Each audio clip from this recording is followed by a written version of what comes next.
అంబేద్కర్ జయంతి అందరికీ అంబేద్కర్ జయంతి శుభాకాంక్షలు. అంబేద్కర్ జయంతి అసలు మనం ఎందుకు జరుపుకుంటాం? అసలు ఈ అంబేద్కర్ ఎవరు అన్నది ఈరోజు మనం తెలుసుకుందాం. మనం మొదట్లో ఫస్ట్ మన ఊళ్ళల్లో మనం చూసామంటే మన ఊళ్ళల్లో ఊరి మధ్యలో ఊరి పులిమేరలో కానీ మనకు అంబేద్కర్ శిల్పాలు కనిపిస్తాడు. ఎందుకంటే అంబేద్కర్ మన దేశానికే గొప్ప కార్యాన్ని చేశాడు. అదేంటంటే భారత రాజ్యాంగాన్ని అమర్చాలి. ఎలా అంటే మన భారత రాజ్యాంగం అనేది అది ఒక పుస్తకం.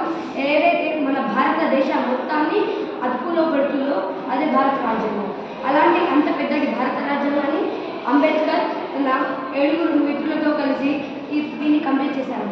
ఈ ఏడుగురు మిత్రులు అంబేద్కర్తో సహా కలిపి డ్రాఫ్టింగ్ కమిటీ అని అంటారు. అంబేద్కర్ డ్రాఫ్టింగ్ కమిటీకి చైర్మన్ కావడంతో అంబేద్కర్ని డ్రాఫ్టింగ్ కమిటీ చైర్మన్గా, అలాగే కాన్స్టిట్యూషన్ భారత రాజ్యాంగం యొక్క రచయితగా పిలువబడతారు. అయితే మొదటిగా అంబేద్కర్ ఎప్పుడు జన్మించాడు, ఎవరు అంటే అంబేద్కర్ తల్లిదండ్రులు ఎవరు అన్నది ముందుగా తెలుసుకున్నాం. అంబేద్కర్ వాళ్ళ తండ్రి పేరు రామ్జీ సర్కార్, తన తల్లి పేరు రమాబాయి సర్కార్. అయితే వీరిద్దరికి పుట్టిన 14వ సంతానం అంబేద్కర్. ఇతను చివరివాడు, అందరికంటే చిన్నవాడు. అలా అంబేద్కర్ 14 ఏప్రిల్ 1891లో జన్మించాడు. అంబేద్కర్ యొక్క విశేషం ఏంటంటే అంబేద్కర్ అందరిలా కాదు. అంబేద్కర్ తక్కువ కులానికి చెందినవాడు, అంటే అంటరాని కులానికి చెందినవాడు. అంబేద్కర్ చిన్ననాటి సమయంలో తను ఎన్నో బాధలు అనుభవించాడు. అతన్ని గుడికి వెళ్ళనిచ్చేవారు కాదు, అతనిని ఒక క్లాస్లో అందరితో కలిసి ఉండనిచ్చేవారు కాదు. ఎప్పుడు అతన్ని ఒక విధంగా చాలా దూరంగా సమాజంలో అందరికీ దూరంగా ఉంచేవారు. ఎందుకు అంబేద్కర్కి తెలియదు. కానీ ఒకరోజు మా అమ్మ చెప్పింది, మనం తక్కువ కులం వారికి చెందిన వారు, వాళ్ళతో మనం చాలా బాగా మాట్లాడకూడదు అంటూ వాళ్ళ అమ్మ చెప్తుంది. ఆ తర్వాత తనకు పెళ్ళిడి వయసు వస్తుంది. పెళ్ళిడి వయసు వచ్చేసరికంటే తను రమాబాయి అంబేద్కర్ని వివాహం ఆడాడు.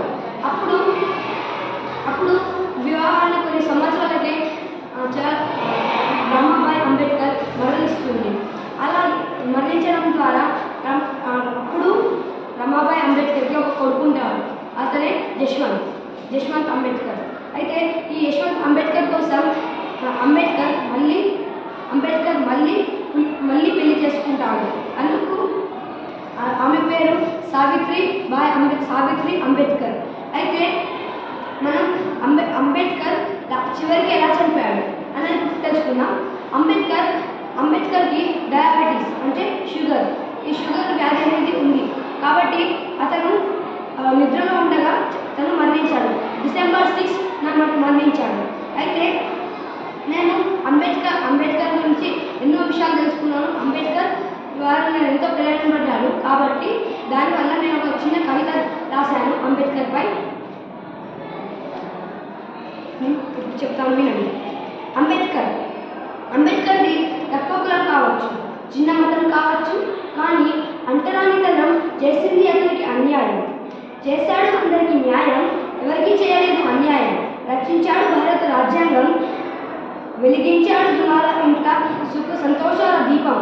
కొరడు సమానత్వం, శాంతి సౌభ్రాతత్వం, కలిగించాడు సున్నితత్వం, అలాగే చూయించాడు మానవత్వపు మమకారం.